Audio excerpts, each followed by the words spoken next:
तो last class में हमने जो एंड किया था जो पार्ट पे, वो पार्ट था कॉन्जुगेट रूट्स। अगर कॉम्प्लेक्स रूट्स आ रहे थे, इमेजिनरी रूट्स आ रहे थे, तो देवर कॉन्जुगेट ऑफ ईच अदर, कुछ इस टाइप से आ रहे थे। ठीक है, अब हम आगे बढ़ते हैं। जैसे कि एक बार हमने क्या बात की थी वो भी मैं आपको बता देता हूँ। A x square plus B x plus c is equal to 0 अगर इसका डी लेस देन 0 था। अगर इसका डी लेस देन 0 है and A B C belongs to R है। आर का मतलब ये हो गया कि this is real number. Belongs to का मतलब आपको पता होगा क्या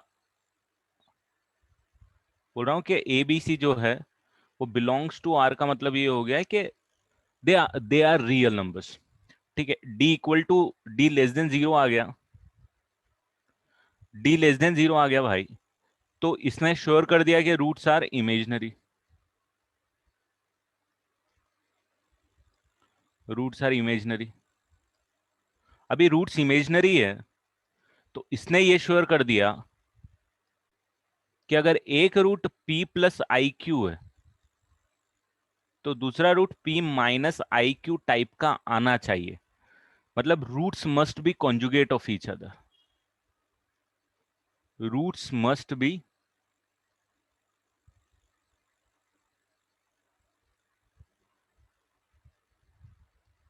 कॉन्जुगेट ऑफ ईच अदर। और हमने लास्ट क्लास में क्वेश्चन भी देखा था कि अगर हमको इक्वेशन निकालनी और एक रूट दे दिया है तो we can predict the second root if this is the case, right.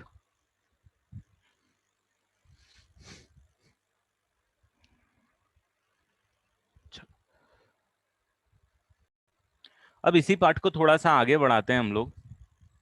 एक इक्वेशन देखते हैं, x square plus 3x plus 1 equal to 0। इसके रूट्स मुझे निकाल के दो।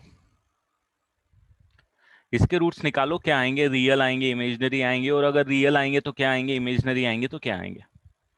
एक और इक्वेशन यहां लिख देता हूं।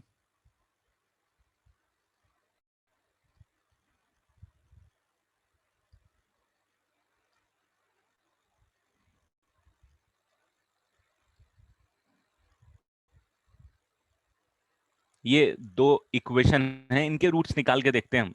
यहाँ पे डी की वैल्यू अगर मैं निकालूंगा तो मेरे पास 3 का square minus 4 into 1 which would be equal to 9 minus 4 5। भाई 5 है तो रियल रूट्स होंगे, और जो एक्स की वैल्यू आएगी वो आएगी -3 प्लस माइनस √5/2। करेक्ट है भाई, इसमें तो किसी को कोई डाउट नहीं होगा। नेक्स्ट वाली इक्वेशन का भी डी निकाल लेते हैं हम लोग। बी स्क्वायर -4ac, तो it is 49 minus 8 which is 41। सो इसका भी जो x की वैल्यू आएगी वो आएगी 7 plus minus √41 divided by 4। 2 into 2 is 4, right. इसके दो रूट्स अगर मैं अलग अलग लिखता हूं तो एक रूट आएगा -3/2 प्लस √5/2, और दूसरा आएगा -3/2 माइनस √5/2, और इसका एक रूट आएगा 7/4 प्लस √41/4, और दूसरा रूट आएगा 7/4 माइनस √41/4। अब यहाँ पे देख के आपको कुछ ध्यान आ रहा है क्या? मतलब कुछ देख के कुछ आप, कुछ ऑब्जर्वेशन आपकी, कि यहाँ पे जो आप ऑब्जर्वेशन करोगे वो ये बोलोगे इसमें जो फर्क आ रहा है वो सिर्फ यहाँ पे एक प्लस और एक यहाँ पे माइनस साइन का आ रहा है। यहाँ पे भी जो डिफरेंस आ रहा है, अगर यहाँ प्लस है तो यहाँ माइनस है। आ रहा है क्या समझ में? रूट्स रियल है, रूट्स तो रियल है, बट दोनों जो रूट्स हैं इनको हम कौन से रूट बोलते हैं बेटा? रेशनल नंबर और इरेशनल नंबर का फंडा अगर आपको पता है तो ये वाले कौन से रूट हो गए भाई? ये हो गए इरेशनल रूट्स। क्या हो गए? Irrational roots. इरेशनल रूट्स इसीलिए क्योंकि इसमें इरेशनल नंबर इन्वॉल्व हो गया √5। इसको भी मैं क्या बोलूंगा, this is also irrational roots. तो irrational numbers are real numbers, ये नंबर्स तो रियल नंबर ही हैं होने में तो, बट इरेशनल है। ठीक है, तो इरेशनल रूट्स भी जब भी आएंगे तो अब आपको समझे कि इरेशनल रूट क्यों आ रहा है। सबसे पहले ये समझो इरेशनल रूट क्यों आ रहा है। भाई इरेशनल रूट्स आ रहा है इस √5 के कारण, करेक्ट है, इसमें तो किसी को कोई डाउट नहीं, क्योंकि √5 इरेशनल नंबर है तो इसके कारण इरेशनल रूट्स आ रहे हैं। अब जब इसके कारण इरेशनल रूट्स आ रहे हैं तो आप ये भी समझो कि ये जो प्लस और ये माइनस साइन है, यही तो दो अलग अलग रूट यहाँ पे लेके आ रही है, एक यहाँ पे लेके आ रही है और एक यहाँ पे लेके आ रही है, राइट। एक यहाँ पे लेके आ रही प्लस वाला और एक यहाँ पे लेके आ रही माइनस वाला। क्यों? क्योंकि यहाँ पे एक प्लस था माइनस था, यहाँ पे इरेशनल नंबर इन्वॉल्व था, सिर्फ इस पार्ट में इरेशनल इन्वॉल्व था, इसीलिए ऐसा हो रहा था। यहाँ पे भी सेम फंडा है कि प्लस और माइनस था तो एक प्लस यहाँ पे लेके आ गया और दूसरा माइनस आपको यहाँ पे लेके आ गया। तो इरेशनल रूट्स हुए हैं क्योंकि ये डी यहाँ पे आया था, डी यहाँ पे 5 था और यहाँ पे 41 था। ठीक है, और इरेशनल रूट्स भी जो यहाँ पे आए हैं, they are also conjugate of each other.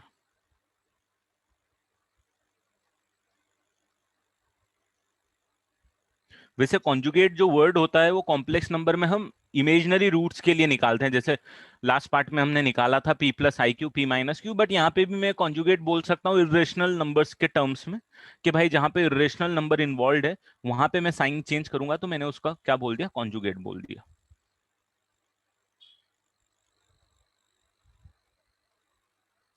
ठीक है, तो एक और ये बहुत इंपॉर्टेंट ऑब्जर्वेशन है आपके लिए कि अगर ax² plus bx plus c is equal to 0 एक क्वाड्रेटिक इक्वेशन है, जैसे यहां पे, अच्छा इसमें एक और चीज, इंपॉर्टेंट चीज, इसमें आपको एक बहुत इंपॉर्टेंट चीज नोटिस करना पड़ेगी कि यहाँ जो x² का कोइफिशिएंट था वो कितना था, 1 था, यहाँ x का कोइफिशिएंट कितना था, 3 था, और कांस्टेंट टर्म 1 थी। अगर मान लो आपको कुछ इस टाइप की इक्वेशन मिल जाती, मान लो आपको इक्वेशन मिल जाती x² प्लस √11x, √11x और +1/2 इक्वल टू 0, इसके रूट्स निकाल के मेरे को फटाफट बताओ कि भाई इसके रूट्स क्या आएंगे। x² plus √11x plus 1/2 equal to 0, इसके रूट्स निकालो आप, कितने आएंगे। डी इसका भी ग्रेटर देन 0 आएगा, इसके रूट्स आप निकालोगे तो आपके पास आएंगे -√11, ठीक है, प्लस 3/2, और दूसरा आएगा -√11 -3/2, है ना। बाई 2 में दोनों का इंडिविजुअल यहां पे लगा देता हूं, और भाई यहाँ पे भी बाई 2 दोनों का इंडिविजुअली लगा देता हूं।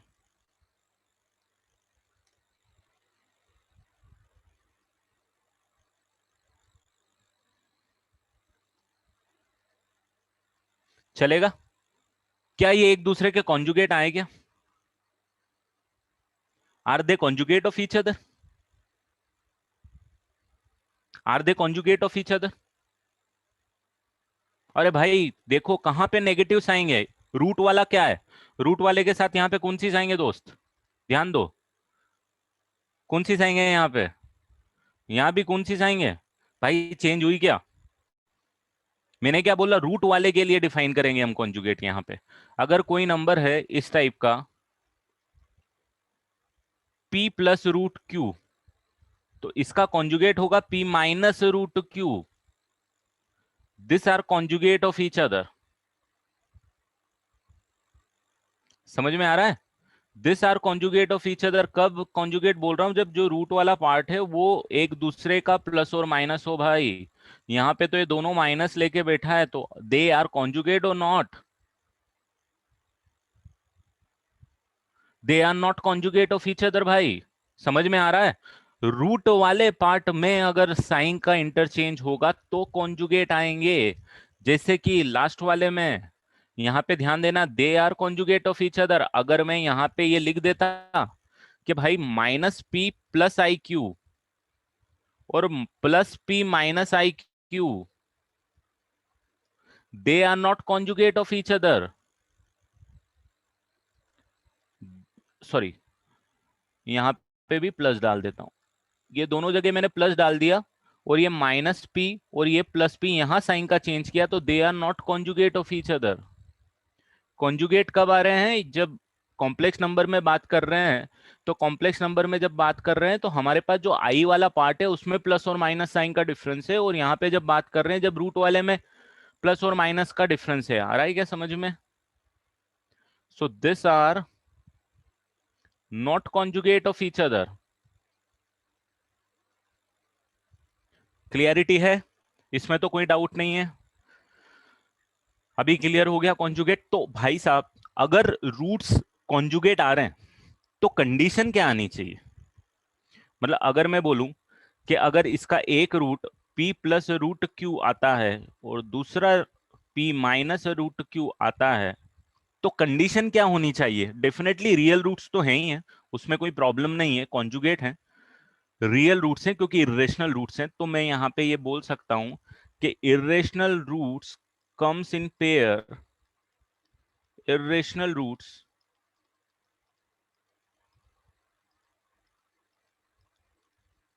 comes in pair, और आई कैन से कॉन्जुगेट, है ना, जो भी आप यूज करना चाहो, हमारी अंडरस्टैंडिंग है।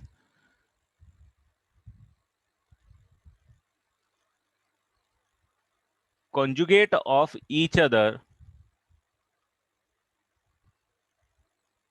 व्हेन।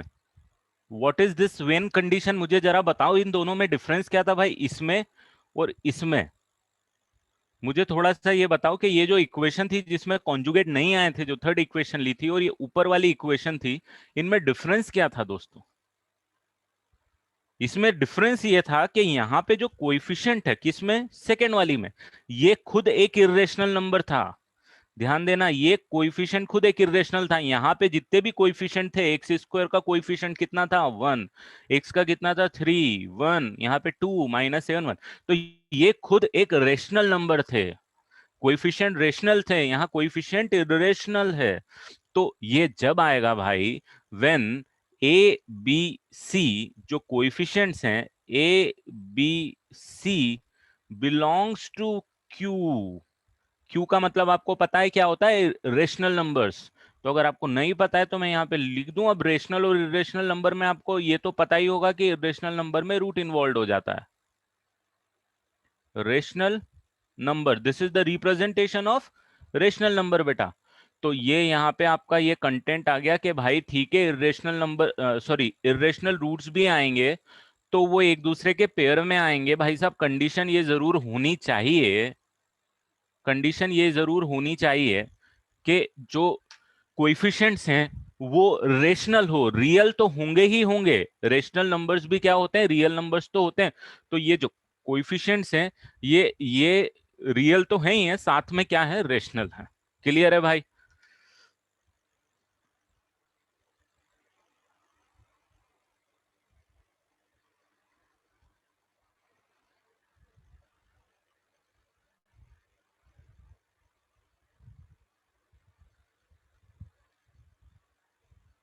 नहीं, उस पर मैं इसको नोट कर लो, मैं उसको थोड़ा सा और डिटेल में आपको बता देता हूं, अगर आपको कंफ्यूजन हो रहा है तो इसको नोट कर लो, फिर मैं उसको भी आपको एक्सप्लेन करता हूं।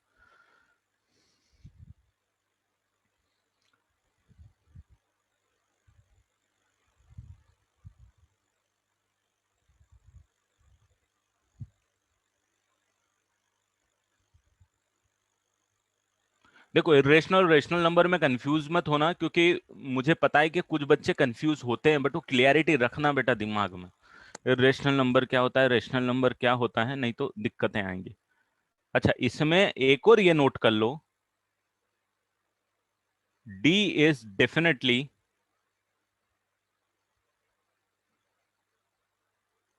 डी इज डेफिनेटली, क्या बोलूं डी के बारे में यहां पे, जरा मुझे बताओ तो, क्या डी के बारे में क्या कमेंट कर सकता हूं मैं इस केस में? जरा बताओ मुझे। D is A positive, D is positive और नेगेटिव, ये बताओ सबसे पहले। भाई डी पॉजिटिव होगा नेगेटिव होगा? कम से कम 10 आंसर चाहिए मुझे। राइट, करेक्ट, पॉजिटिव होगा, इसमें कोई डाउट नहीं क्योंकि रूट्स रियल है। और डी इसके अलावा क्या होगा, डी इसके अलावा क्या होगा इस केस में भाई, डी और क्या होगा, D is definitely positive, not a perfect square, right. कुछ आंसर आए नॉट अ परफेक्ट स्क्वायर, कुछ आंसर आए प्राइम नंबर, कुछ आए rational. No, the thing is it should not be a perfect square. D D is definitely greater than zero,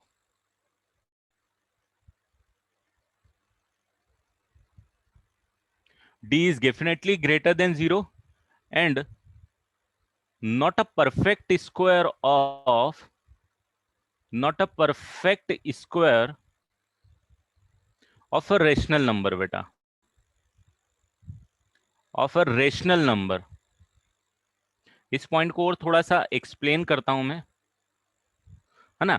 ये आपको, ये अब आपकी अंडरस्टैंडिंग होनी ही चाहिए यहाँ पे, ये जो मैंने लिखा है यहाँ पे डी के बारे में, कि भाई डी पॉजिटिव तो है ही है क्योंकि रूट्स रियल है, but D should not be a perfect square of any rational number. अब ये पॉइंट को मैं आपको थोड़ा सा एक्सप्लेन कर दूंगा बेटा, ठीक है, नेक्स्ट स्लाइड में।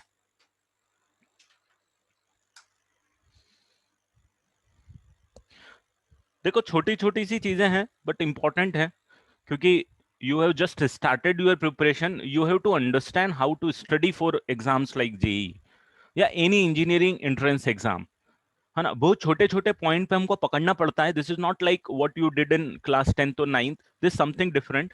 You have to understand the concepts, you have to apply those concept. तो first my aim is to let you know कि how to study, how to keep watch on this kind of information, these are very important informations, कि without this information हमको question ही समझ में नहीं आता है, ठीक है। तो ये चीजें थोड़ी सी हमको समझना पड़ेंगी। अब जैसे कि यहीं पे एग्जांपल ले लेता हूं मैं, या नेक्स्ट स्लाइड में ले लेते हैं, चलो, कि भाई अगर कुछ इस टाइप की डी की वैल्यू आई, हम बात कर लेते हैं डी की वैल्यू के बारे में बात कर लेते हैं, और उसके बेसिस पे हम डिसाइड कर देंगे कि रूट्स किस टाइप के आएंगे। जैसे रूट्स आया, सपोज आपके पास डी की वैल्यू आई 9, या डी की वैल्यू आई सपोज -9, या डी की वैल्यू आई सपोज 8, ठीक है, या डी की वैल्यू आई सपोज 9/4, ये 4 डी की वैल्यू आई। तो सबसे पहले मुझे ये कमेंट करके बता दो आप, एक सेकेंड, हाँ, एक सेकेंड, सबसे पहले मुझे ये कमेंट करके बता दो फर्स्ट केस में कि भाई रूट्स रियल होंगे या इमेजिनरी होंगे। पहले वाले केस में आप बता सकते हो मुझे, दूसरे वाले केस में बता सकते हो, तीसरे वाले में और चौथे वाले में।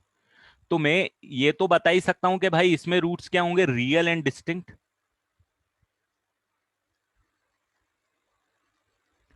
चलेगा, इसमें किसी को कोई प्रॉब्लम नहीं भाई। इसमें आपको पता है कि रूट्स क्या होंगे, इमेजिनरी होंगे, है ना, कॉम्प्लेक्स होंगे एक दूसरे के, या आप इमेजिनरी रूट्स बोल सकते हो। इसमें क्या होंगे, रियल एंड डिस्टिंक्ट होंगे भाई साहब।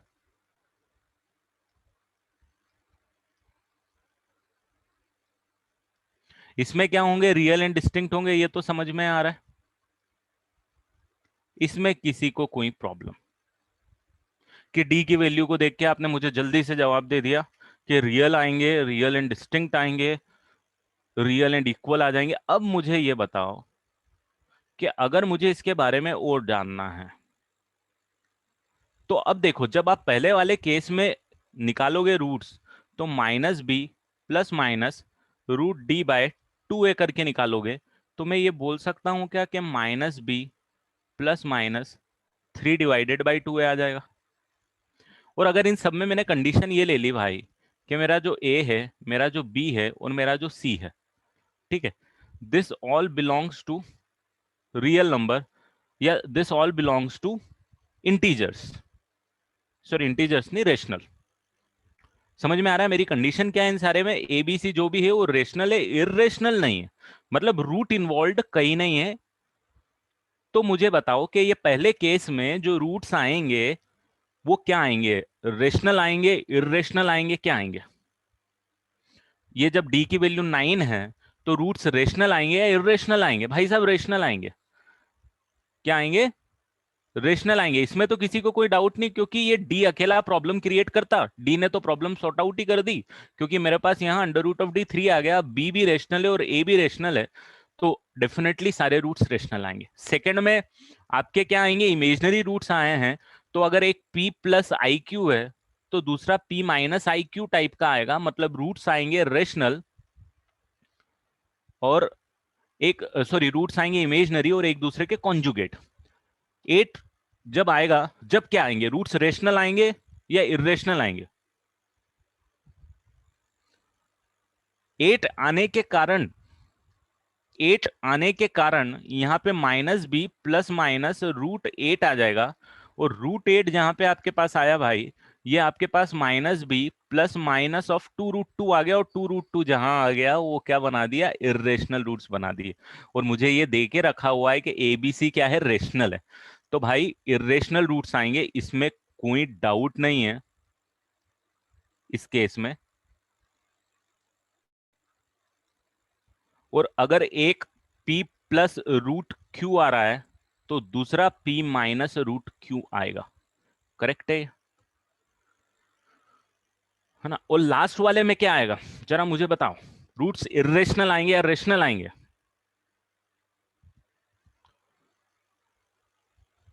रूट्स इरेशनल आएंगे या रेशनल आएंगे? 9/4 तो रेशनल है, यहां पे सारे डी वैल्यू रेशनल थी, बट रूट्स क्या आएंगे, रूट्स रेशनल आएंगे भाई।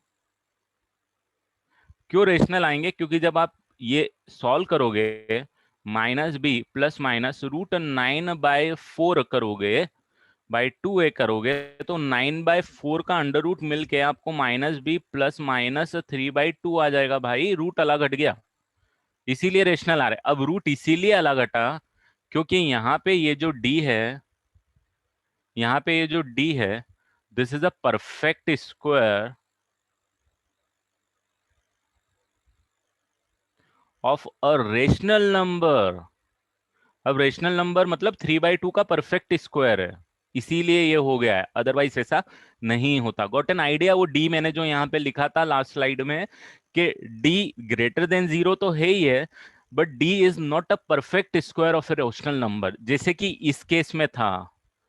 कौन से, ये वाले केस में था, इसमें not a perfect square of a rational number.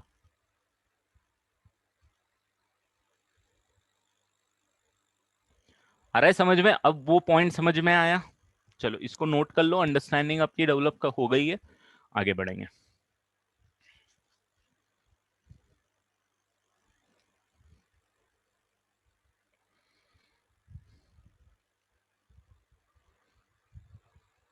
इसको नोट कर लो, कुछ डाउट है पूछ लो। हाँ, फर्स्ट केस में भी D is a perfect square, इसीलिए रेशनल आया। अगर D is not a perfect square first case में, तो बेटा वो भी नहीं आता। Got it?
हाँ, roots are conjugate of each other and they are irrational. मतलब if ABC are irrational, then the roots are conjugate of each other. If they are ABC are rational, and if the roots are non-real, sorry, roots are real, then they are conjugate of each other. That is the condition. देखो अब मैं आपको एक overall content बता रहा हूं, ये आपने नोट कर लिया है। This is your summary. है ना। मैं आपको एक बार गो थ्रो कर लेता हूँ, आप इसको नोट कर लेना। नेचर ऑफ फ्रूट्स के बारे में हम लोगों ने बात करी। भाई हमारी क्वाड्रेटिक इक्वेशन थी, है ना। मैं यहाँ पे कर्सर ले जा रहा हूँ मेरा, मैं एक एक पॉइंट आपको बता रहा हूँ। This is the quadratic equation A x square plus B x plus C equal to zero, having alpha and beta are its roots and D की वैल्यू उन्होंने B square minus four A C standard ले लिए। ठीक है। अब भाई दो case बना दिए, डी इक्वल टू जीरो आ गया तो क्या हो जाएगा, रूट्स आर इक्वल हो जाएंगे। रूट्स क्या हो जाएंगे, इक्वल हो जाएंगे। और रूट्स की वैल्यू कितनी हो जाएगी, तो अल्फा और बीटा जो भी रूट्स आएंगे उसकी value minus b by two a आ जाएगी। इसमें किसी को कोई प्रॉब्लम हो तो मेरे को बताना। ये पार्ट हम लोगों ने डिस्कस नहीं किया है, बट ये अब आपको समझ में आना चाहिए यहाँ पे कि alpha equal to beta is equal to minus b by two a क्यों आया। तो मैं यहाँ पे लिख देता हूं इस केस में कि भाई आपको पता है कि अल्फा प्लस बीटा, अरे यार, alpha plus beta is equal to minus B by a होता है। अभी अल्फा और बीटा दोनों इक्वल आ गए, तो what I can write it like two alpha is equal to minus B by, and alpha is equal to what, minus B by two है। This is how they can write कि अगर roots are equal then each root is equal to minus B by two है। That is basic understanding, clear. तो भाई D equal to zero होगा तो roots are equal and this is the condition. If D is not equal to zero, अगर D is not equal to zero तो roots are unequal. दोनों roots unequal आएंगे, इसमें मुझे कोई डाउट नहीं है। अब इसमें भी इन्होंने दो केस बना लिया है बेटा, एक सेकेंड, कि यहाँ पे ए बी सी अगर बिलोंग्स टू रियल नंबर है और डी लेस देन जीरो है ना। ये भी कंडीशन आप देखो हमने देखी थी कि अगर A B C belongs to real number है और डी लेस देन जीरो है तो रूट्स आर नॉन रियल। और एक अगर p प्लस आई क्यू है तो दूसरा p माइनस आई क्यू एक दूसरे का कॉन्जुगेट है भाई। यहाँ पे ये ध्यान रखो, ये क्या आ रहा है यहाँ पे,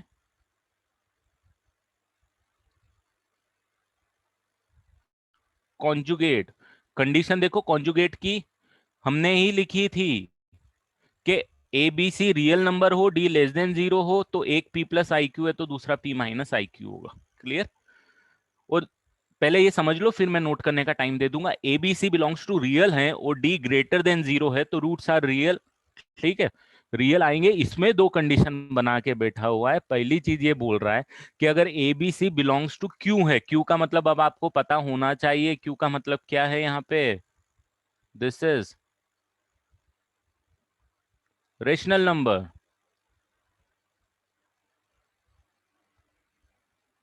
अगर अगर A B C rational number हैं, ABC belongs to rational number है, D is a perfect square of a rational number, roots are rational। बात कर चुके हैं हम लास्ट स्लाइड में कि D अगर परफेक्ट स्क्वायर आ रहा है किसी रेशनल नंबर का तो रूट्स रेशनल आ रहे हैं। और if D is not a perfect square of rational number, roots irrational आ रहे हैं और इरेशनल रूट्स आ रहे हैं तो भाई एक दूसरे के कॉन्जुगेट आ रहे हैं, राइट। और यहाँ पे एक और कंडीशन है कि ये यहां तक तो हम देख चुके थे, रूट्स रेशनल आ रहे हैं अगर a इक्वल टू वन है और B C belongs to integer है। यहाँ पे ये थोड़ा सा पार्ट को ध्यान देना भाई, ये आई का मतलब अब यहाँ पे इन्होंने डाल दिया है इंटीजर।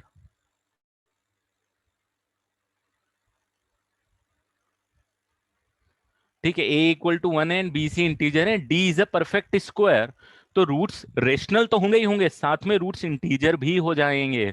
इंटीजर का मतलब roots are like two three something like that, two three one five minus one minus two like that. तो ये कंडीशन भी आप नोट करो। क्लियर है भाई साहब, इसको पूरे को नोट कर लो। और ये समरी है आपकी नेचर ऑफ फ्रूट्स की जो हमने पढ़ा है, ठीक है।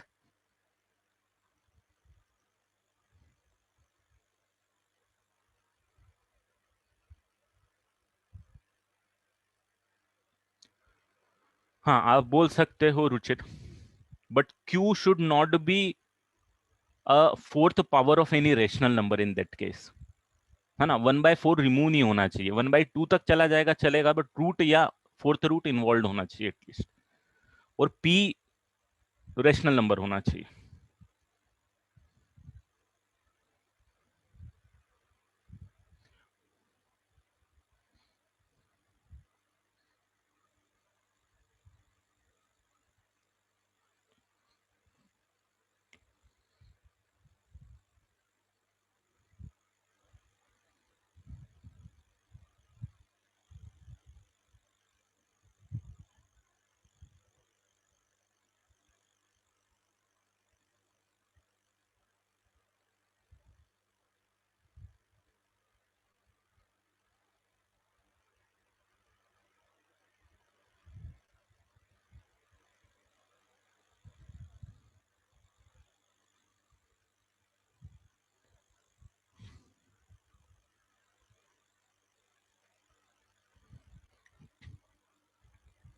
तो I think each and every part is now clear to you कि भाई रूट्स को कॉन्जुगेट बोला, इमेजनरी बोला, इरेशनल बोला, इंटीजर बोला, रियल बोला, तो क्या क्या कंडीशन आनी चाहिए ये अब आपको पता होनी चाहिए बेटा इस केस में, ठीक है।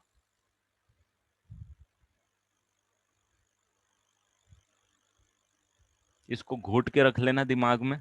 वैसे कोई बड़ी चीज नहीं है, आपको रटने की जरूरत नहीं है, जैसे अंडरस्टैंडिंग डेवलप करोगे ना तो अपने आप चीजें होंगी। अभी मैं सॉल्व करने के लिए आपको क्वेश्चन दूंगा इस पे। एक्चुअली क्या है ना, अभी जब आप क्वेश्चन करते हो ना तो हम लोग अभी पढ़ रहे हैं तो छोटा छोटा सा पार्ट पढ़ते हैं। मैं डायरेक्टली अगर आपको क्वेश्चन दे दूंगा ना तो you will face difficulties in solving it. तो right no I want to cover a bit part, उसके बाद मैं चाह रहा हूं कि थोड़े क्वेश्चन दें ताकि थोड़े क्वेश्चन में भी वैरायटी हम दे पाए। आई डू नॉट वांट कि मैं सिर्फ आपको रूट निकालना सिखा दूं या सिर्फ इतना पूछ लूं कि भाई रूट्स रियल है, इमेजनरी है, या रूट्स कॉन्जुगेट हैं। सिर्फ इतना नहीं पूछना चाह रहा हूं, उसके अलावा भी क्वेश्चन में कुछ एक्स्ट्रा चीजें भी हम लोग पूछेंगे। इसीलिए मैं थोड़ा सा अभी वेट कर रहा हूँ सेकंड शीट देने में। फर्स्ट शीट तो बेसिक शीट थी रूट्स निकालने के लिए, ठीक है। ये क्लियर है सबको, बढ़े आगे? लिख लिया, नोट कर लिया ये सारी चीजें सबने? चलो आगे बढ़ेंगे अब अपन। अब हमने बहुत क्वाड्रेटिक इक्वेशन बोल दिया, ठीक है। अब अगर मैंने बोला कि मुझे फैक्टराइज करके दो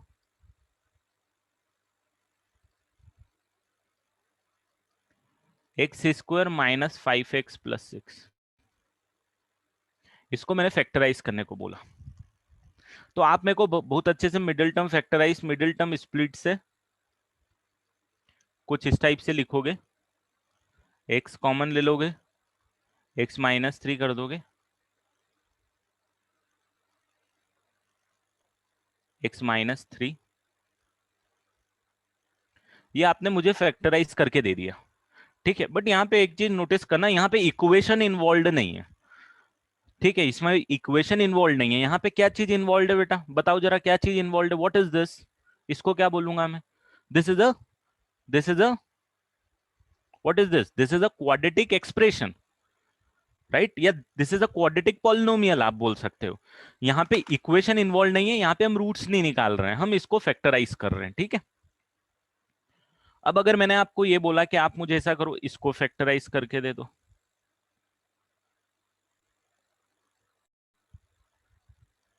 इसको फैक्टराइज करके दे दो, x² + 3x-1 को आप मुझे फैक्टराइज करके दे दो, तो आप लगोगे मिडिल टर्म स्प्लिट करने। मिडिल टर्म स्प्लिट के लिए आपको कुछ मिलेगा नहीं। आ रहा है क्या समझ में? भाई मिडिल टर्म स्प्लिट को इसको करने में आपकी हालत खराब हो जाएगी, नहीं कर पाओगे इसको आप नॉर्मल, जैसे प्रीवियस क्वेश्चन किया मैंने।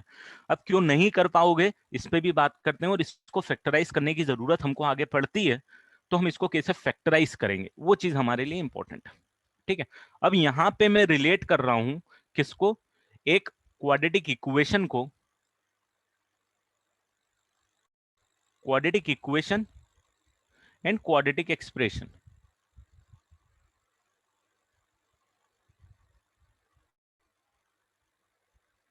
ठीक है। तो अगर ये क्वाड्रेटिक इक्वेशन x² - 5x+6 है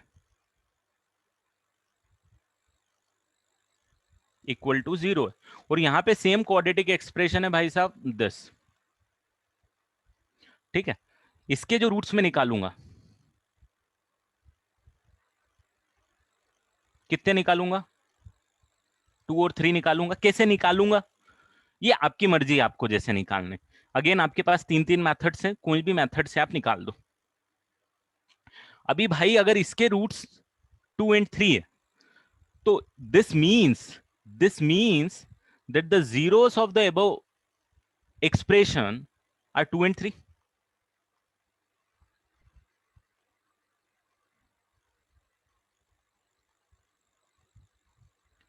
Above expressions are 2 and 3, correct. अगर 2 and 3 इसके जीरोस हैं तो क्या मैं इसको ऐसे लिख सकता हूं?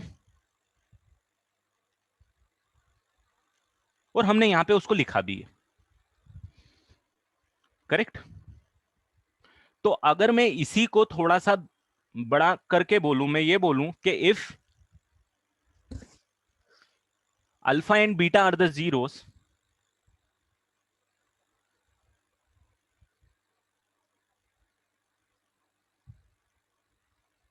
zeros of ax square plus bx plus c, then can I write it like this?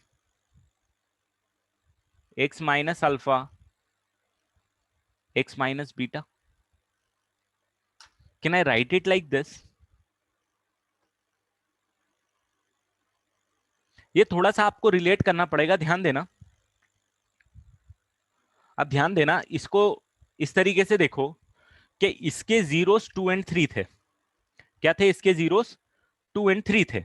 तो मैं इसको x माइनस 2 और x माइनस 3 करके लिख सकता हूं। और थोड़ा सा ध्यान देना, एक और लॉजिकल चीज मैं बता रहा हूं, जीरोस का मतलब क्या होता है कि when you put the that value of x that expression will become zero.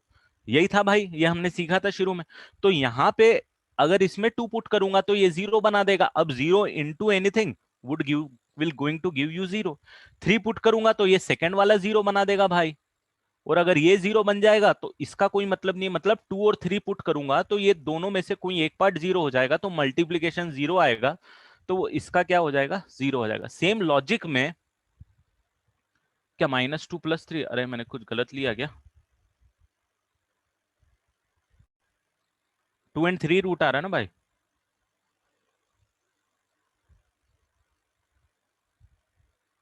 नहीं ठीक है ना प्रीशा? 2 एंड 3 आएगा, रूट्स 2 एंड 3 आ रहे हैं ना उस क्वाड्रेटिक इक्वेशन।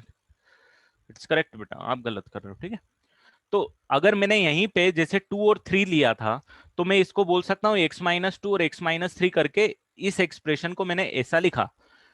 यहां पे फैक्टराइज करके भी हमने देखा था, करेक्ट। तो अगर alpha and beta are the zeros, then x square plus B x plus c can be return as x minus alpha into x minus beta. ये आपको थोड़ा समझना पड़ेगा, प्रैक्टिस करेंगे तो क्लियर हो जाएगा आपको। अब इसमें एक और इंपॉर्टेंट चीज मेरे पास आती है, इसमें एक और इंपॉर्टेंट चीज मेरे पास आती है कि अगर इसकी जगह मेरे पास अगर ये होता,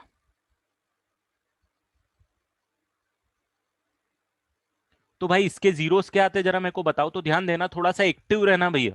अगर आपको 100% पार्ट समझ में नहीं आ रहा है तो भी एक्टिव रहना, जो चीज मैं बोल रहा हूँ ट्राई टू अंडरस्टैंड इट। हो सकता है बीच में गैप आ जाए आपको तो नहीं समझ में आए, बट फिर बाद में आएगा, तो थोड़ा सा एक्टिव रहना। 2x² माइनस 10x प्लस 12 के अगर जीरो निकालूंगा तो मैं बोलूंगा यार इसको 2 कॉमन ले लो सबसे पहले। x² माइनस 5x प्लस 6, ये लिख सकता हूं। इसको क्या ऐसे लिख सकता हूं?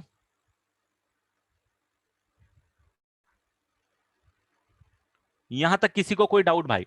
ये वाला जो एक्सप्रेशन मैंने लिखा था, पूछना, बताना। थोड़ा सा एक्टिव चैट बॉक्स पे। मैंने 2 कॉमन लिया, उसके बाद तो मेरे पास ये जो यहां था, ये जो यहां था वही बच गया। 2 कॉमन लेने के बाद as it is x-2 x-3 मैंने लिख दिया। क्लियर है? अब क्या ये दोनों एक्सप्रेशन में डिफरेंस तो है ना? है ना? इसमें और इसमें डिफरेंस है। क्या डिफरेंस है भाई? 2 का डिफरेंस है। क्यों डिफरेंस आया?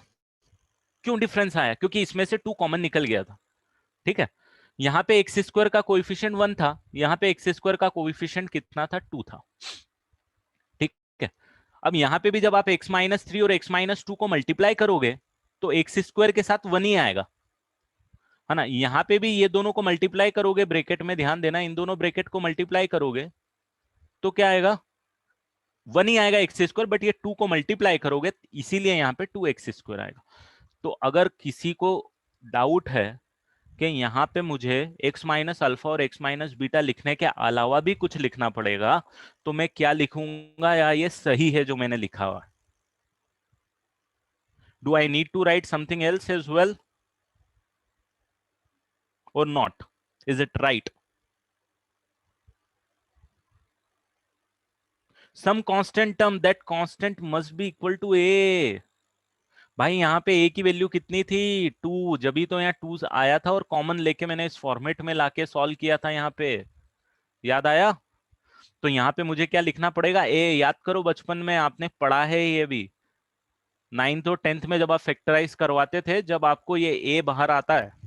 अगर नहीं भी पढ़ा है तो यहाँ पे ध्यान दो कि अगर जो कोइफिशिएंट है x² का, उसको आपको यहाँ पे बाहर लिखना पड़ेगा। मैं एग्जांपल दूंगा और क्लियरिटी आएगी आपको, ठीक है। ये एग्जांपल जैसे हमने यहाँ पे लिया ठीक है, यहाँ पे एक और एग्जांपल मैं ले लेता हूं आपको, तो और क्लियरिटी आएगी।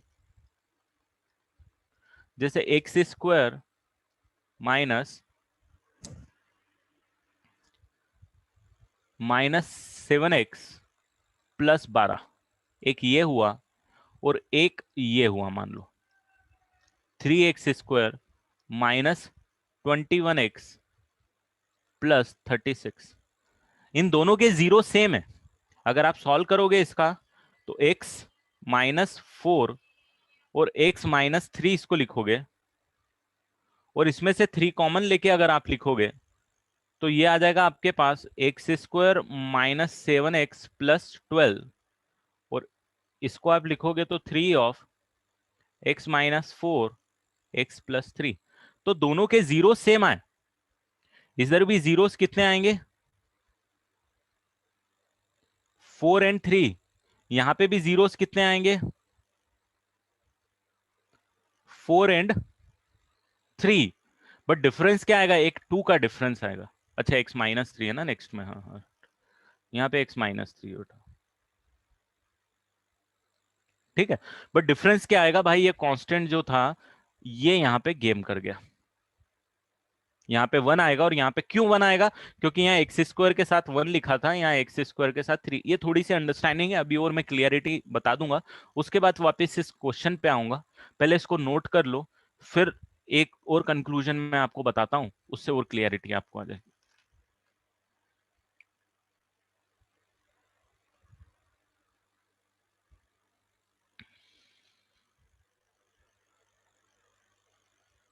एक दो क्वेश्चन में कराऊंगा तो और क्लियरिटी आ जाएगी आपको।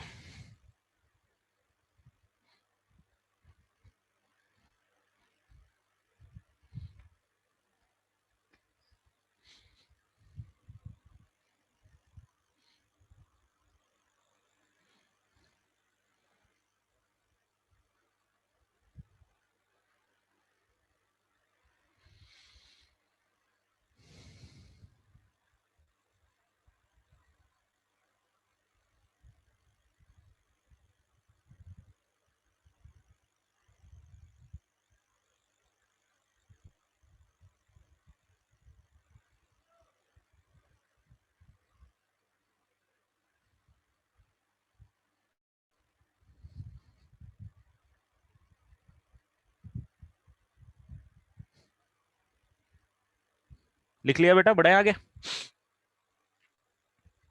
अब मैं आपको देता हूं एक क्वेश्चन, देता हूं 2-3 क्वेश्चन की सीरीज लेते हैं। Find quadratic expression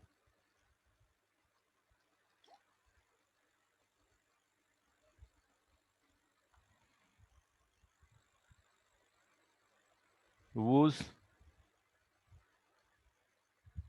zeros are 10 and 9, whose zeros are 10 and 9,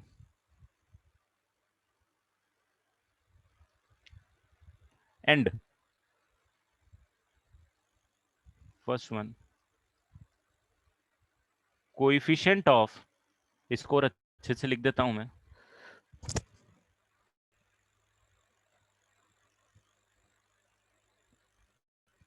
coefficient of x square is 1। Second, coefficient of x square is 3। Third one, coefficient of x square is -10। Fourth one के बारे में बाद में बात करेंगे, but पहले अपन इसको लिख लेते हैं। तो भाई इसमें किसी को कोई डाउट है कि इसमें मुझे x-10 डालना पड़ेगा, x-9 डालना पड़ेगा? क्योंकि 10 और 9 अगर क्वाड्रेटिक के जीरोस आ रहे हैं तो x = 10 और x = 9 पे क्वाड्रेटिक एक्सप्रेशन को होना पड़ेगा 0। और ये दोनों ब्रैकेट मुझे श्योर कर देंगे कि 10 और 9 पे ये हो जाएंगे 0। अब डिफरेंस सिर्फ इतना आएगा कि यहाँ पे जब आप इसको मल्टीप्लाई करोगे, देखो यहाँ पे पहले वाले केस को मैं लिख देता हूं, इसको जब आप मल्टीप्लाई करोगे आपको मिलेगा x square minus 19x plus 90, coefficient of x square is 1। यहां पे भी आपको यही मिलेगा कि x square minus 19x plus 90, but आपको कोइफिशिएंट ऑफ एक्स स्क्वायर कितना चाहिए, 3 चाहिए। तो what you have to do is you have to multiply here by 3 so that 3 यहाँ पे मल्टीप्लाई होगा, तो ये एक्स स्क्वायर का कोइफिशिएंट कितना आ जाएगा 3, और यहाँ पे कितना मल्टीप्लाई करना पड़ेगा -10। तो अकॉर्डिंगली इंफॉर्मेशन के अकॉर्डिंगली आपको उसको क्या करना पड़ेगा, चेंज। एक बार क्वेश्चन आ चुका है इस पे जेई मेंस में जिसमें बच्चों ने ये गलती करी है, तो उनके 4 के भले ही पूरा क्वेश्चन आपको आ रहा है, क्वेश्चन दूसरे चैप्टर का था, कैलकुलस का था, बट ये गलती करने के कारण वो क्वेश्चन ऐसा का ऐसा गलत हो रहा था, आंसर मैच नहीं हो रहा था लोगों का। फैक्टराइज करने में ये छोटी सी मिस्टेक कर रहे थे वो लोग, है ना। वहां पे डेफिनेटली नंबर नहीं थे, वेरिएबल इन्वॉल्व थे, तो थोड़ा कंफ्यूजन वाला पार्ट था, बट चीजें क्लियर होती तो दिक्कत नहीं आएंगी। अब इसमें मैंने थोड़ा सा कोइफिशिएंट ऑफ एक्स इज +38, भाई साहब ये क्वेश्चन मैंने चेंज कर दिया। अब मेरे को बताओ मैं क्या करूं, कोइफिशिएंट ऑफ एक्स इज +38, किसका कोइफिशिएंट कर दिया मैंने +38, एक्स का कोइफिशिएंट +38 कर दिया। तो मुझे जरा क्वाड्रेटिक एक्सप्रेशन निकाल के बता दो।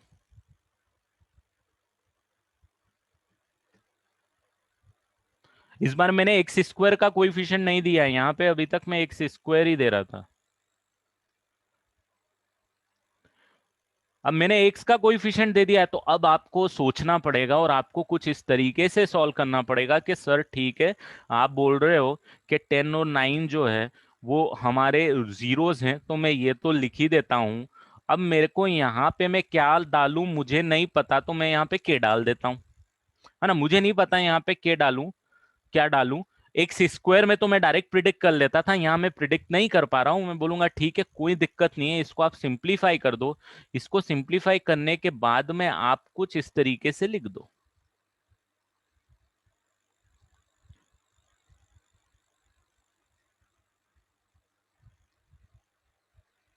भाई साहब इसमें डाउट है क्या कुछ, के को मल्टीप्लाई कर दिया अंदर। अब आप बोलोगे अब आप बोलोगे कि सर ठीक है, कोइफिशिएंट ऑफ एक्स आपने बोला था मेरे को 38 है, तो मेरे पास जो एक्स का कोइफिशिएंट है यहाँ पे ये -19 के है। So therefore I can say that k -19 के मेरे पास 38 के बराबर होना चाहिए भाई, ऐसा क्वेश्चन बोल रहा है मेरे को। क्लियर हुआ। यहाँ पे तो जैसे इन क्वेश्चंस में क्या था, डायरेक्ट आपने के को ही मान लिया था, तो ये के की जगह आपके पास डायरेक्ट आ गया था, है ना, क्योंकि यहाँ एक्स स्क्वायर का कोएफिशिएंट के था इसीलिए। तो भाई के की वैल्यू कितनी होनी चाहिए, अब कर दोगे फैक्टराइज, अब आ जाएगा आपका आंसर, अब तो कोई दिक्कत नहीं। अब आप इसको लिख दो कि या तो सर आप इसको ऐसे लिख दो -2x-10 इंटू x-9 ये लिख दो, या फिर इसी का इक्विवेलेंट एक्सप्रेशन आप -2x² प्लस 38x -180 करके लिख दो, बढ़िया हो गया। तो कभी भी क्या कोएफिशिएंट दे के रखा हुआ है आपको, ये चीज प्रिडिक्ट करना पड़ेगी क्वेश्चन में, है ना। अगर इसी को मैं थोड़ा सा वेरिएशन डाल दूं कि भाई coefficient of x is suppose -57 आ गया, तो क्या आएगा। या फिर मैं बोल देता हूं कि भाई ठीक है, कांस्टेंट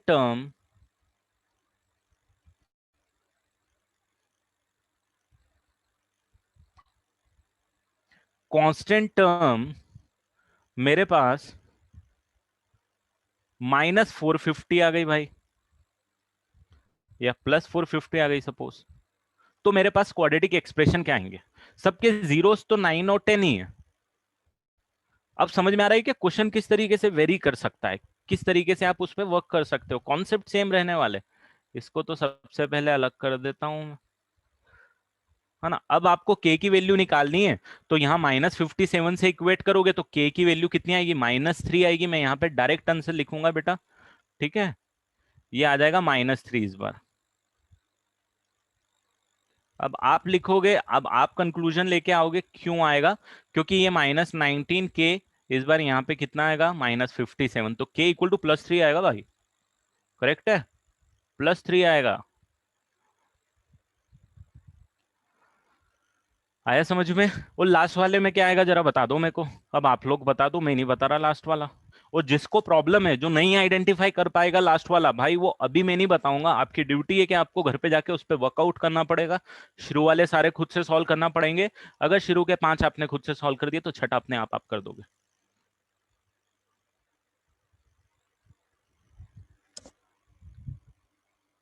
क्लियर है। क्या आएगा भाई साहब बताओगे। एक ही आंसर आया नहीं, एक से ज्यादा आए हैं, आ गए हैं, और भी आने चाहिए। आ रहे हैं, 8-10 आंसर आए हैं, मुझे कम से कम थोड़े और चाहिए। करेक्ट प्रीशा, वेदांत, अथर्व, ईडन।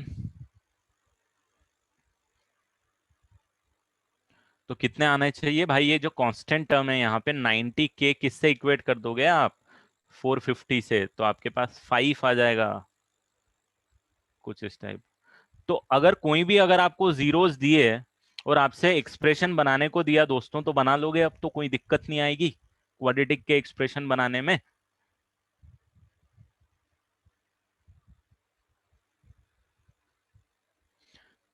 और इसको अगर मैं समराइज करूं, तो if alpha and beta are zeros of a quadratic expression,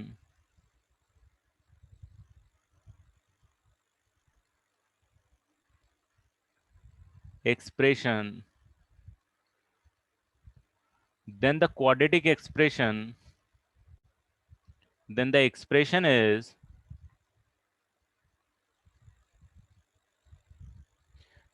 x minus alpha आना ही है, x माइनस बीटा आना भी है, और ये जो अब बाहर वाला टर्म है वो k कुछ भी हो सकता है। और ये k किस पे डिपेंड करने वाला है, कंडीशन पे डिपेंड करने वाला है बेटा, कि इंफॉर्मेशन क्या देके रखी हुई है उस पे क्या डिपेंड करेगा।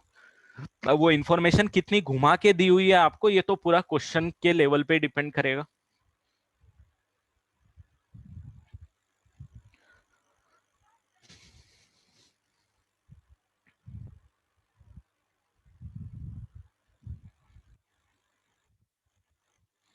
ठीक है, ये लिख लिया, फिर इसको नोट कर लो, डब्बा बना के नोट कर लेना। कभी भी अगर ऐसा कुछ आता है लिखना है ना, तो कुछ ऐसा बना लिया करो अपने नोट्स कॉपी में, ताकि अगर अलग से अपन जब रिवाइज करें तो हमको अलग से ये चीजें दिख जाए कि भाई हाँ चलो ये एक इंपॉर्टेंट पॉइंट है, मुझे पता होना चाहिए, रिवाइज करने के टाइम मेरे सामने भी आना चाहिए।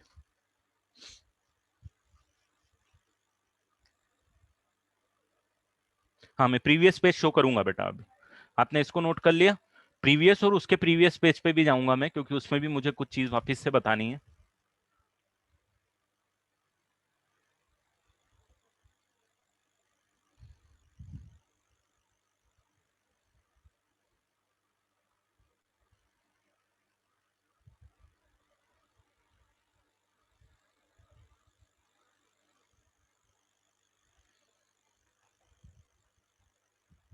हाँ, समरी पे मैं आऊंगा बेटा, डोंट वरी अबाउट इट, है ना। अभी सारी चीजें कवर नहीं करी हैं जो बतानी है, एक बार कवर कर दूंगा तो समरी बता दूं। लिख लिया ये नोट। यहाँ पे भी अब आपको वो जो बेसिक चीजें हैं जो शायद पहले समझ में ना आ रही होंगी, ये तो नॉर्मल पहला वाला केस फैक्टराइज करवाया था, दूसरा भी फैक्टराइज करवाया था, तीसरा भी फैक्टराइज कराया, चौथा भी फैक्टराइज करा, जीरोस को रिलेट किया हमने। मेरा जो मेन इंपॉर्टेंट कंसर्न था ये वाला पार्ट था भाई, क्वाड्रेटिक इक्वेशन से हमको क्वाड्रेटिक एक्सप्रेशन को फैक्टराइज करने में क्या मदद मिलने वाली है। ठीक है, क्लियर है ये। तो मैं यहाँ पे वापस आता हूँ लास्ट वाले पे।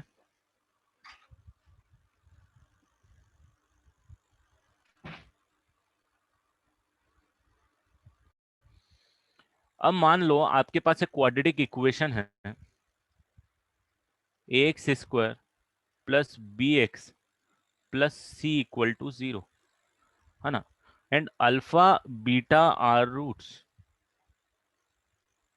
ये इंफॉर्मेशन आपके पास है, आपको पता है भाई कि ये इस तरीके से चल रहा है कि एक क्वाड्रेटिक इक्वेशन है, उसके रूट्स अल्फा एंड बीटा है।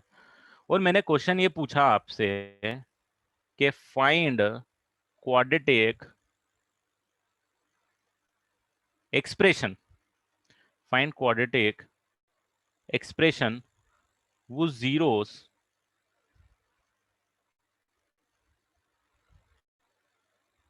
Are alpha and beta.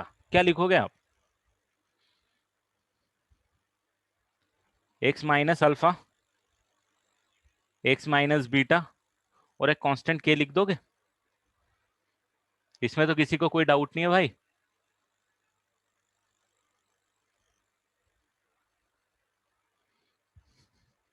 Clear है कि अगर अल्फा बीटा इस क्वाड्रेटिक इक्वेशन के रूट्स हैं, ये क्वाड्रेटिक इक्वेशन है, इक्वल टू का साइन है, और एक क्वाड्रेटिक एक्सप्रेशन निकालना है जिसके जीरोस अल्फा एंड बीटा हो, तो उसके जीरोस ये होंगे। ये भी आपको पता है कि अगर अल्फा एंड बीटा जीरोस है तो क्वाड्रेटिक एक्सप्रेशन ये होता है, यहाँ पे हमने लिखा हुआ। अब इसको अप्लाई कैसे करेंगे? तो जो एग्जाम्पल मैंने आपको पहले चालू किया था, कहाँ गया हमारा ये वाला, एक्स स्क्वायर प्लस 3x-1। अभी मैं अगर एक्स स्क्वायर प्लस 3x-1 को मुझे फैक्टराइज करना है, तो मैं बोलूंगा यार इसके रूट्स निकाल लेता हूं पहले। इसके रूट्स आ जाएंगे मेरे पास, x equal to -3 plus minus under root of 9 plus 4/2 which is -3 plus minus √13/2। तो इसका एक रूट आ जाएगा -3 प्लस √13/2 और एक रूट आ जाएगा -3 माइनस √13/2। करेक्ट है भाई? इसमें तो किसी को डाउट नहीं है। तो इस क्वाड्रेटिक एक्सप्रेशन के जीरोस क्या हैं? So therefore my prediction is the zeros of the quadratic expression, zeros of quadratic expression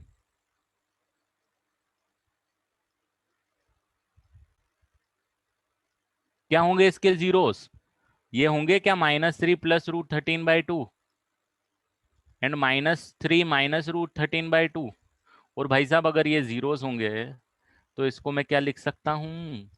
x of -3 plus √13/2। ये एक bracket x minus alpha type का और एक्स माइनस बीटा टाइप का कितना आ जाएगा? X minus of -3 minus √13/2। और quadratic expression में x square का कोएफिशिएंट 1 है, तो यहाँ के की जगह कितना आएगा? 1 आएगा। This is how we factorise this kind of expression. आया क्या समझ में? फैक्टराइजेशन का रिजल्ट समझ में आया कि how we are factorising a quadratic expression with the help of a quadratic equation. कोई ऐसा बंदा जिसको समझ में ना आया हो?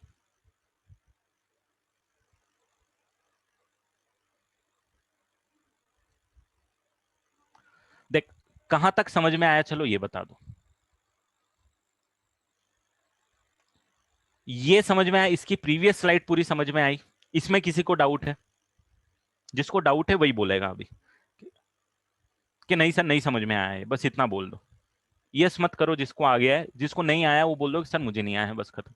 कि भाई alpha and beta are the zeros of a quadratic expression, then the quadratic expression is x minus alpha x minus beta आना है और एक कांस्टेंट के को मल्टीप्लाई करना है। और ये के डिपेंड करेगा किस पे? कंडीशन पे डिपेंड करेगा कि क्वेश्चन में हमको क्या गिवन है। करेक्ट?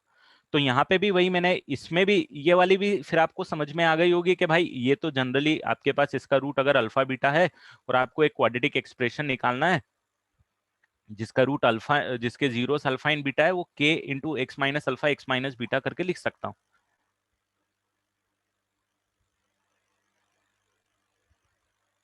हाँ, कांस्टेंट नहीं समझा तो देख, ये वाला नहीं समझा, ये शुरू वाले 5 समझ चुका है क्या? जिसको डाउट आ रहा है ये पांचवें वाले में, ये शुरू वाले 5 समझ गया बेटा?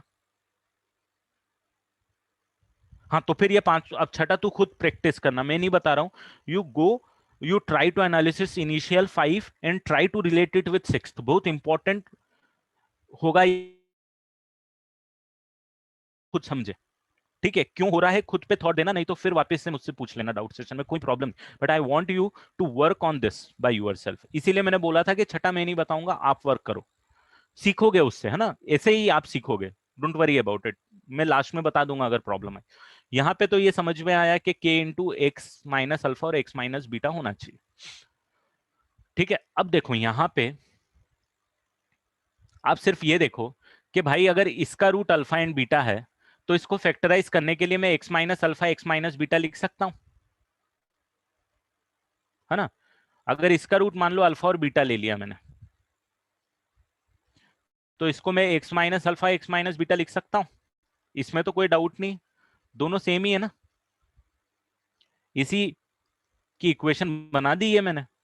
तो अब अल्फा एंड बीटा की जगह मेरे पास क्या आ गया, एक ये अल्फा आ गया और ये बीटा आ गया। मैंने यहाँ पे x माइनस अल्फा अल्फा की जगह ये लिख दिया और बीटा की जगह ये लिख दिया।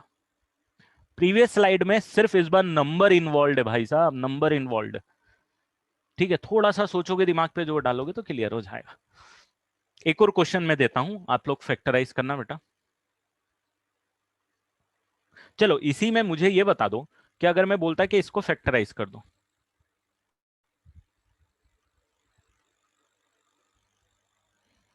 तो आप क्या करते? आप जनरली यही करते कि 2 लिखते, वो बोलते सर इक्वेशन तो वो ऊपर वाली बनेगी इसमें भी।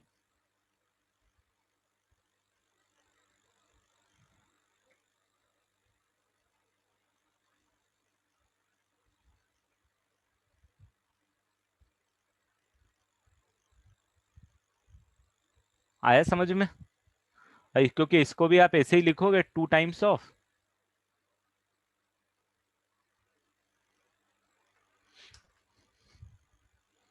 ठीक है।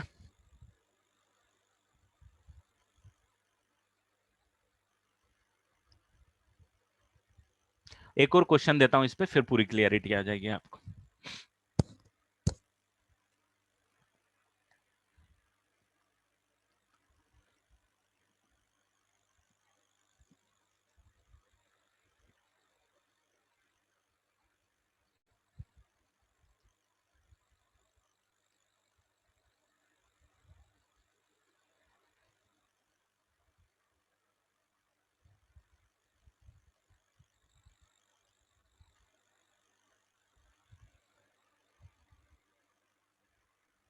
हाँ नहीं, ये तो होंगे ना बेटा, जैसे इसके रूट अल्फा बीटा है, इसके रूट अल्फा बीटा है, तो यहाँ पे एक्स माइनस अल्फा और एक्स माइनस बीटा आते हैं, एक्स माइनस अल्फा और एक्स माइनस बीटा आते हैं।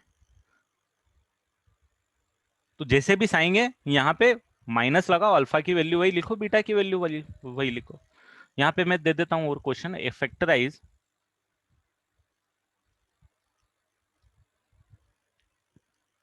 या इसको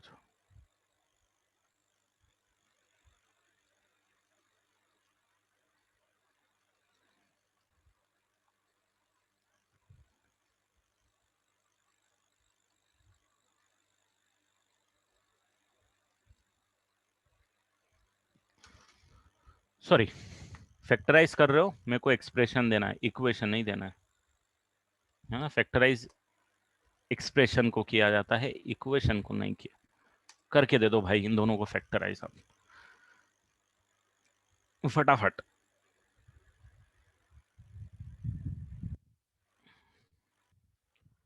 And I want you to work on it. Each and every question should be solved by yourself, ठीक है, without seeing the solution. This is how you will going to revise maths. Again I am repeating this thing, हर एक question खुद से होना चाहिए, हर एक clarity खुद से होनी चाहिए, जितने भी लेक्चर हुए सारी चीजें खुद के दिमाग में होनी चाहिए, एक एक चीज आपको पता होनी चाहिए।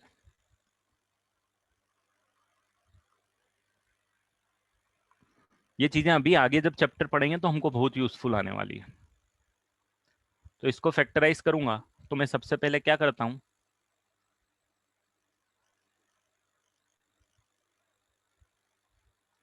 तो एक्स इक्वल टू मेरे पास आ जाएगा -5 plus minus 25 plus 4 divided by 2, तो -5 प्लस माइनस √29/2, तो एक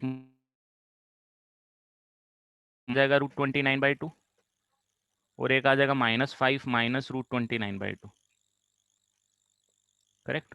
तो भाई साहब जब इसको फैक्टराइज करूंगा मैं, तो मैं क्या लिखूंगा, एक ब्रैकेट में आ जाएगा x माइनस ऑफ पहला रूट जो कि -5 प्लस √29/2 और दूसरा रूट जो कि x माइनस, हाँ इसमें कॉन्जुगेट है रूट्स एक दूसरे के, बिल्कुल सही, क्योंकि इरेशनल रूट्स आ रहे हैं और कोएफिशिएंट रेशनल है तो कॉन्जुगेट आने हैं। और कांस्टेंट टर्म यहाँ पे कितना होगा, तो कांस्टेंट टर्म 1 ही होगा बेटा, क्योंकि यहाँ एक्स स्क्वायर का कोएफिशिएंट कितना है, 1 ही। This is how you will factorise this. Clear है या किसी को डाउट इसमें?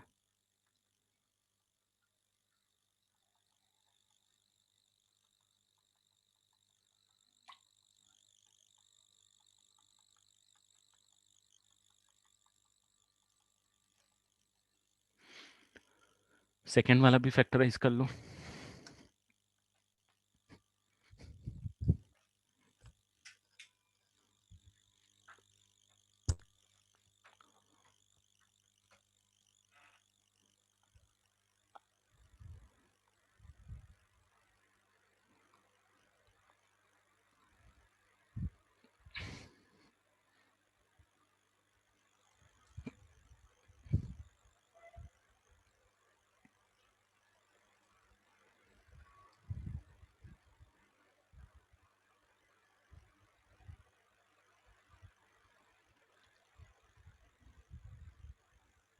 ठीक है, अब इसके लिए भी क्या करोगे, वही बात, रूट निकालोगे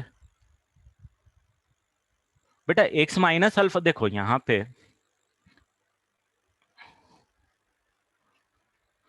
देखो मैं बता, एक सेकंड, जिसका नहीं हुआ है वो बात कर, जिसका हो गया है वो यहाँ पे ध्यान देना है ना, मैं इधर ही नीचे स्लाइड लिख रहा हूँ। If alpha and beta are zeros, then expression तेरे पास एक्स माइनस अल्फा होगा या x minus alpha x minus beta होगा या x plus alpha x plus beta होगा, जरा मुझे बता। जिसका भी डाउट है सर वहां माइनस क्यों आ रहा, तो एक बार और ध्यान दे, जिसने भी पूछा मेरे से विशु की प्रकृति, माइनस आएगा प्लस आएगा, ये प्लस वाला आएगा माइनस वाला आएगा, इसमें तो कोई डाउट नहीं, इसको नीचे वाले को मिटा दूं मैं। इसमें किसी को डाउट है कि माइनस क्यों आएगा, माइनस आएगा या प्लस आएगा, इसमें तो डाउट नहीं है, माइनस आएगा, ये क्लियर है सबको? कोई ऐसा जिसको ये क्लियर नहीं है कि x minus alpha x minus beta क्यों आएगा? Clear everyone? X plus alpha plus beta नहीं आएगा, माइनस अल्फा माइनस बीटा आएगा, बिकॉज रीजन भी बहुत सिंपल है, ट्राई टू अंडरस्टैंड इट, कि if I put alpha in this the whole expression will become zero, that's why it is zero बेटा। तो आपको यहाँ पे माइनस तो लेना जरूरी है, जब भी तो अल्फा माइनस अल्फा जीरो आ जाएगा, वो alpha can be +2 -2 doesn't matter. ठीक है, अब अब अगर अल्फा इन बीटा जीरोस हैं तो x minus alpha x minus beta लोगे, तो अब जैसे कि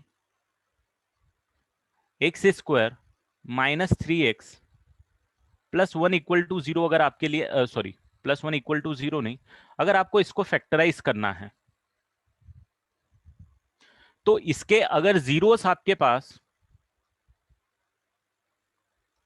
अल्फा एंड बीटा है तो आप इसको ऐसे लिख सकते हो क्या, x minus alpha x minus beta, correct लिख सकते हो, इसमें कोई डाउट? अब एक और चीज कि x square -3x +1 equal to zero के रूट्स भी अल्फा एंड बीटा ही होंगे। क्यों होंगे? अगर इसमें कंफ्यूजन है तो ध्यान दो कि अल्फा एंड बीटा वो नंबर हैं जिसके लिए भाई साहब ये पार्ट जीरो हो रहा है ना यहाँ पे, जब भी तो ये जीरो से ये पार्ट जीरो हो रहा है, करेक्ट? तो अल्फा एंड बीटा वो नंबर हैं जिनके लिए ये पार्ट जीरो हो रहा है, जब भी तो इक्वेशन भी सेटिस्फाई कर रही है जीरो इक्वल टू जीरो। तो जो इस इक्वेशन के रूट्स होंगे वही इसके क्या होंगे, जीरोस होंगे। तो इसके रूट अगर अल्फा बीटा है तो इस एक्सप्रेशन को मैं x minus alpha x minus beta करके रिप्रेजेंट करूंगा। अब इसके रूट्स क्या आएंगे, तो इसके रूट्स तो आप ऐसे ही निकालोगे, 3 प्लस माइनस √5/2। तो जो 3 प्लस √5/2 आपके पास आया है एंड 3 माइनस √5/2 आपके पास आया है, ये एक अल्फा हो गया है और एक बीटा हो गया है। तो जब आपको इसको लिखना है तो प्लस करके लिखोगे या माइनस करके लिखोगे, सेम यही है ना। तो अल्फा की जगह अल्फा को सब्सटीट्यूट कर दो, minus will remain as it is, तो 3 प्लस रूट 5/2 लिख दो, और into x minus of 3 minus root 5/2 लिख दो। अभी आया समझ में क्या माइनस क्यों आएगा उसका? तो जो रूट्स निकालोगे, अरे उसका माइनस आएगा। क्लियर है अभी? और जिसको अभी भी क्लियर नहीं है, try to do one thing, जाओ वापस पूरा लेक्चर रिवाइज करो। नहीं समझ में आ रहा है, रिकॉर्डिंग भेजूंगा मैं, रिकॉर्डिंग देखो, अपने आप समझ में आएगा बेटा। Try to work hard on it. ठीक है?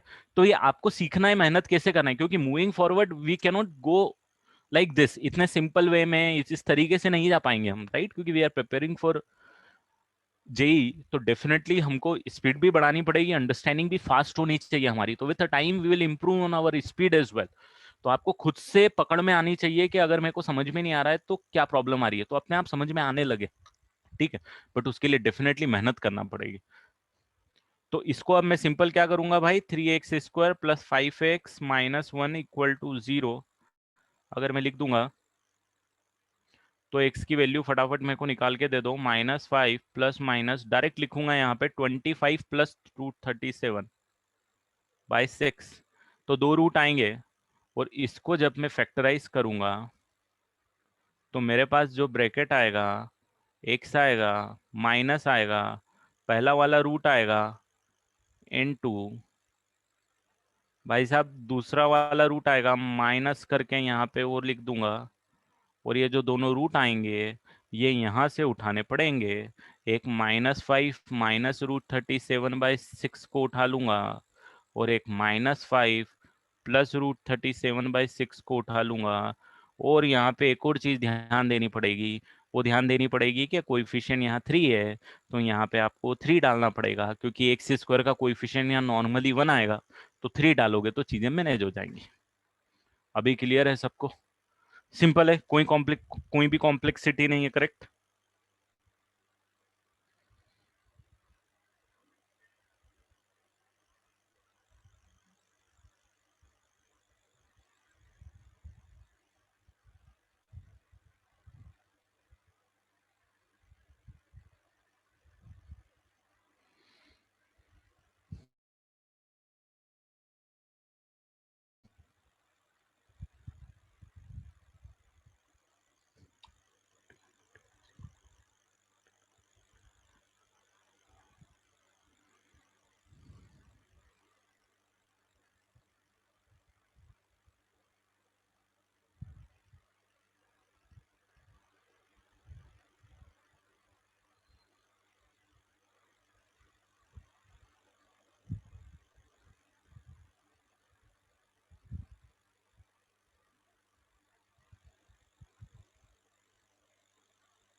ठीक है, कोई डाउट तो नहीं किसी को? बस एंड करेंगे बेटा यहीं पे, क्योंकि मैं नई चीज बता पाऊंगा। एक सेकंड रुकना, ही नहीं एंड करेंगे, एक चीज बताऊंगा अभी, 2 मिनट रुकना। Sorry, x² plus 2x plus 13 equal to 0, आप इसको फैक्टराइज करोगे, करने की कोशिश करोगे, रूट निकालोगे, तो t² -4 × 1 × 13 which is less than 0। तो रूट्स यहाँ पे क्या आएंगे? इमेजनरी। अगर रूट्स इमेजनरी आएंगे तो इसका मतलब ही ये होगा कि हम इसको रियल नंबर में नहीं फैक्टराइज कर सकते। We can not factorise it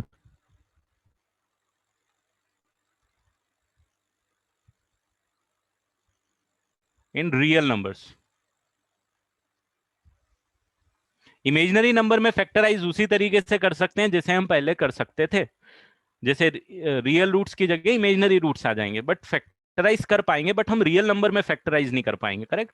हमको क्या होता है, जब हम क्वेश्चन सॉल्व करेंगे तो हमको रियल नंबर में फैक्टराइज करने की जरूरत पड़ेगी। क्लियर है ये वाला पॉइंट?